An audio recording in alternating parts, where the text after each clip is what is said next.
Is eating non-vegetarian a virtue or a sin? Know what Garud Puran says. Today we are going to tell you a story in this context. This incident happened in those days when Lord Sri Krishna was in his childhood. Once when Sri Krishna was sitting under a tree playing the flute, a deer came running and hid behind him. That deer was very nervous. Lord Sri Krishna touched his head and said, "What happened? Why are you hiding?" Chasing him, a hunter also reached there and said, "This is my prey, give it to me, I have the right on it." Then Lord Sri Krishna said, "Every living creature has its own right, not anyone else's." Then the hunter said in anger, "This is my prey. I will cook it and eat it." Then Lord Sri Krishna said, "Killing and eating any living being comes under the category of sin. Do you want to become a partaker of sin? Is eating non-vegetarian a virtue or a sin? Don't you know religion?" Then the hunter said, "I am not as educated as you to know whether eating meat is a virtue or a sin, but I do know that there is no harm in killing and eating an animal. By eating non-vegetarian food, one is freeing the living being from the bondage of life. Then why is non-vegetarian food prohibited? Why is being non-vegetarian not considered? Anyway, by killing him and liberating him from this lowly life, I am only earning good deeds. Then why ban it? This should be encouraged. As far as I have heard, killing living beings has also been mentioned in the scriptures. Kings used to hunt." Giving all such arguments, Sri Krishna was asked that then why eating non-vegetarian is wrong and falls in the category of sin? You tell me whether eating non-vegetarian is a virtue or a sin. Lord Sri Krishna understood that his intellect had become vengeful due to eating meat, and he had also lost the intellect to think and understand. Then Lord Sri Krishna said, "First, I will not give any opinion on this subject. After listening to this short story of mine, you yourself answer whether eating non-vegetarian is a virtue or a sin and whether you want to eat meat or not." The hunter started thinking that there is no loss for me in this. I just listened to this story. I will be entertained and later I will get its meat also. So Lord Sri Krishna started his story. Once food crisis arose in Magad, food production remained low. The king was worried that if this problem was not resolved quickly, the preserved grain fund would also be destroyed. And the crisis will become severe. So the emperor asked in his Rajya Sabha, what is the cheapest thing to solve the country's food problem? The ministers were deep in thought. A lot of labor has to be done to grow crops like rice, wheat, potatoes, etc. They are achieved only when there is no wrath of nature. In such a situation, nothing can be cheap. Then a minister who was fond of hunting thought that this was the best opportunity. Why not take the king's permission for indiscriminate hunting? He told the gathering that the cheapest food item is meat. There is no expenditure of money for this, and nutritious food is also available. All the feudal lords supported this, but the Prime Minister of Magad was still silent. The emperor asked, "Prime Minister, why are you silent? You did not make any approval. What is your opinion?" The Prime Minister said, "I do not believe that the statement that meat is the cheapest food is correct. Nevertheless, I will present my views on this subject before you tomorrow." The same night the Prime Minister reached the house of the feudal lord who had proposed non-vegetarian food. When Samant saw the Prime Minister coming to his house so late in the night, he got scared. He trembled fearing some evil. The Prime Minister said, "Maharaja fell ill in the evening. His condition is very bad. Raj Vaidya has said that if tutola meat of a powerful body is found, then the king's life can be saved. You are the most trusted person of the Maharaja. That's why who will be more worthy than you? You can charge whatever price you want for this.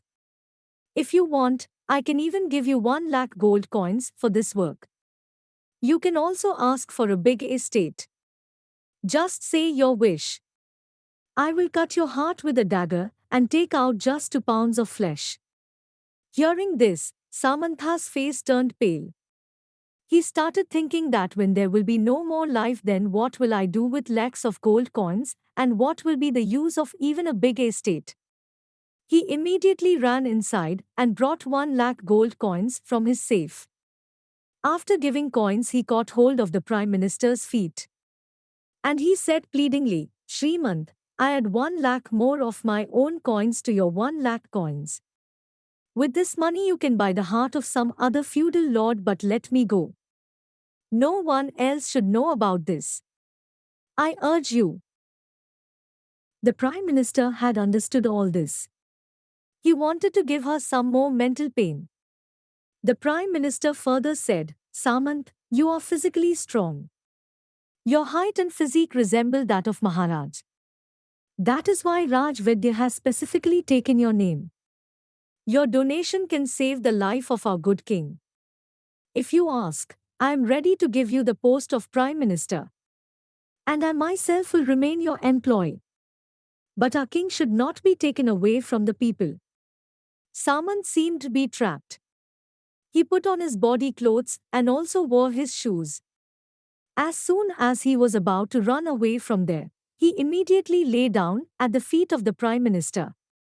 He pleaded that, Prime Minister, I am not worthy of this. When I am no longer alive, if I get the post of Prime Minister or even the king's throne, what will I do with it? You can take everything of mine if you want, but don't take my life. I hand over this house and all my wealth to you. I will leave the state overnight. Saying this, he ran towards his horse. And as soon as he started to prepare his horse, a voice came, You have just left behind yourself, you are also leaving your family behind. Samant said, There is nothing dearer than my life. What will I do with my family when there is no life left?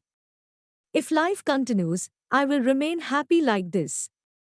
Saying this, he jumped on the horse and sat down. He was just about to start when the Prime Minister caught hold of the horse's reins. He said to Samant, There is no need to run away. You stay comfortably at home. I will try someone else. Saying this, the Prime Minister left from there.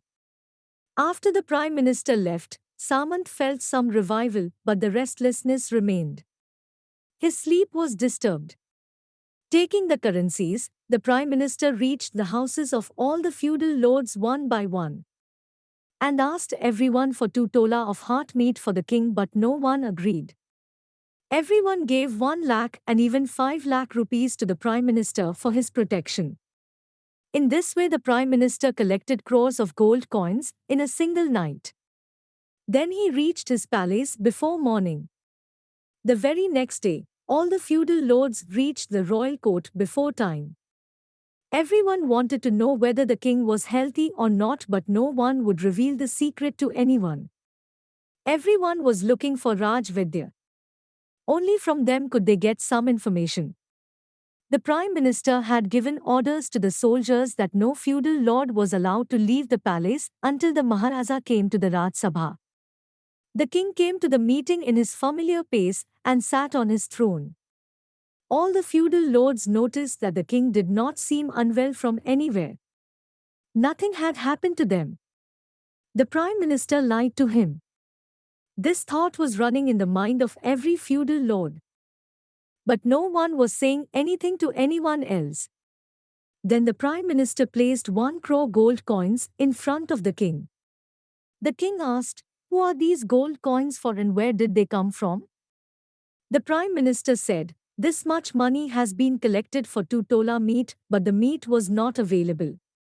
The feudal lords have given these currencies to save their lives. Now think about how cheap meat is. The king understood the matter. He requested the people to work extra hard. And grains were taken out from the king's granary and given to the workers. He immediately ordered for the cultivation of nutritious vegetables. That 1 crore gold coins were spent for this work and for the welfare of the workers. Such vegetables grew rapidly, which benefited the people and also provided nutrition. After some time, the weather became favorable and farming started flourishing. In this way, the food crisis was eliminated from the state. So, friends, Lord Sri Krishna wants to explain this value of life to us through this story so that we should not forget that just as we love our life, similarly, all living beings love their life. Know the condition of someone else's heart from your own heart. If the logic of freeing the living being from worldly relations is correct, if killing the living being is the way to free the living being from the bondage of the world, then the genocide committed by the oppressor is also valid. They can also argue that they are freeing you from the troubles of life. If that life had been a burden to him, he would never have struggled to save his life. Doesn't run away from you.